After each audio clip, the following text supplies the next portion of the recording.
Boy, Brother Samuel, back at you with another quick edifying video. This lesson is going to be called House of Your Father. Right, first and foremost, I want to give all praises, honor, and glory. I want to say Halal, Yahawah, Bahasham, Yahawashi, Bahasham, Rawchaa, Qadash. Right, that's all praises to the Heavenly Father, whose name is Yahawah, and his only begotten Son's name, who you ignorantly call Jesus, whose name is Yahawashi. Right, and the Holy Spirit, which is the Rawchaa Qadash. Right, double honors to the apostles and elders of Great Millstone, from elder apostle Tahar on down, who have ruled well to the Spirit and have fed and edified the sheep in these last days, and has pushed this gospel and this truth to the four corners of the earth in these last days. Right, so today's lesson is going to be called the house of your fathers, of their fathers. Okay, and I just came across this article today.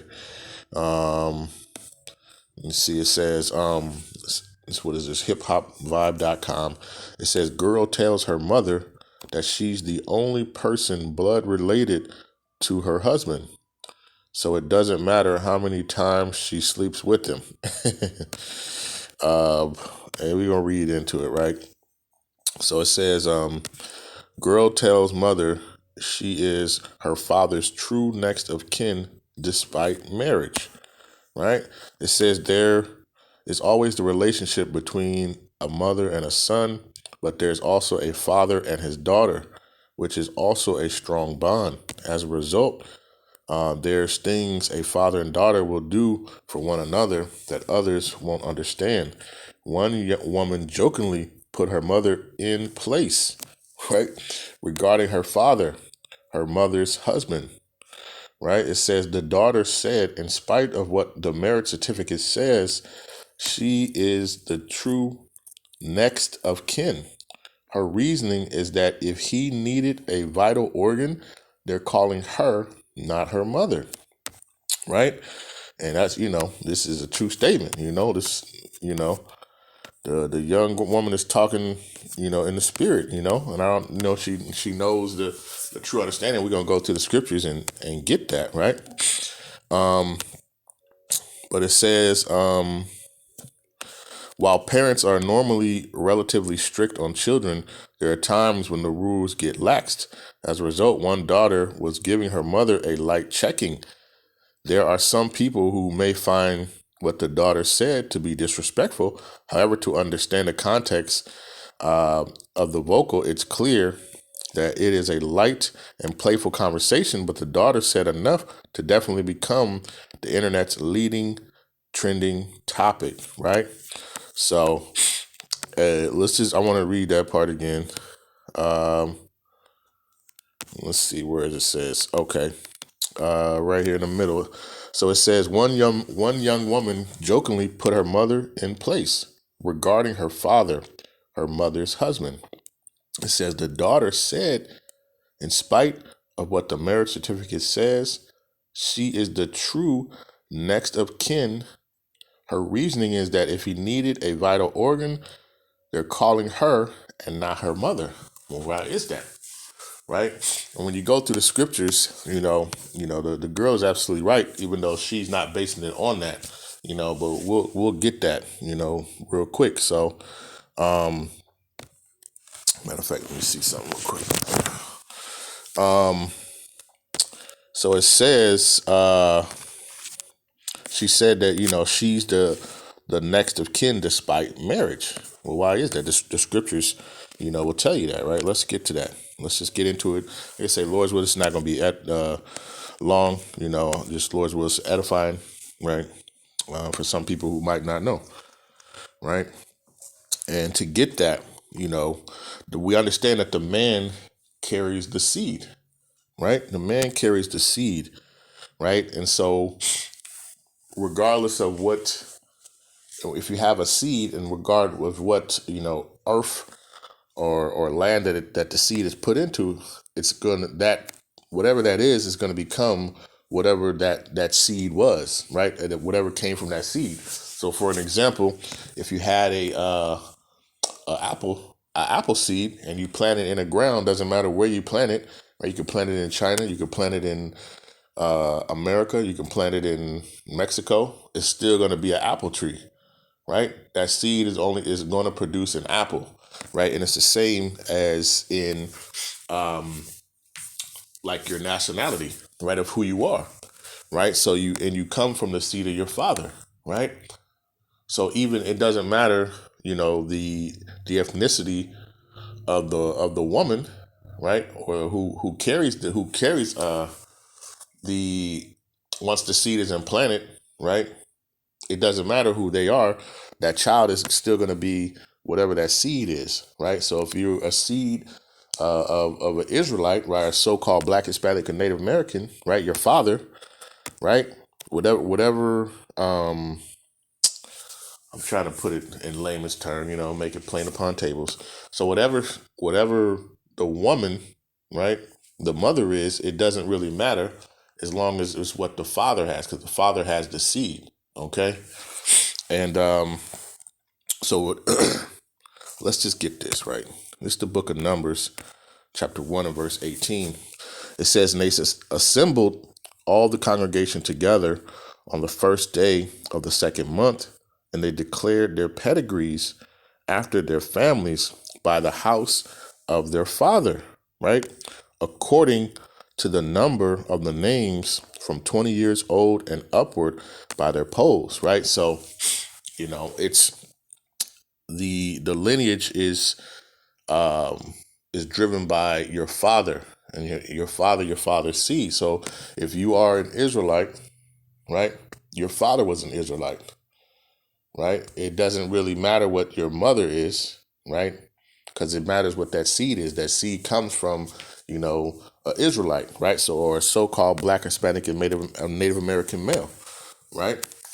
So, there is no such thing as like a mixed race, right? Because you are ultimately what that seed is, right? You might look like another nation. You might look like, but if your father derives from an Israelite, right, then you are an Israelite, right? No matter what. Okay. So let's get another example. Matter of fact, we'll stay on this one. We're going to stay in Numbers. And let's go to verse number 27, right? And this is the request of Zephalad's daughters, right? So it says, then came the daughters of Zephalad, the son of Hephir, the son of Gilead, the son of Machir, the son of Manasseh, of the families of Manasseh, the son of Joseph, right? And you see how they do the lineage through the father, right? It says, and these are the names of his daughters, right?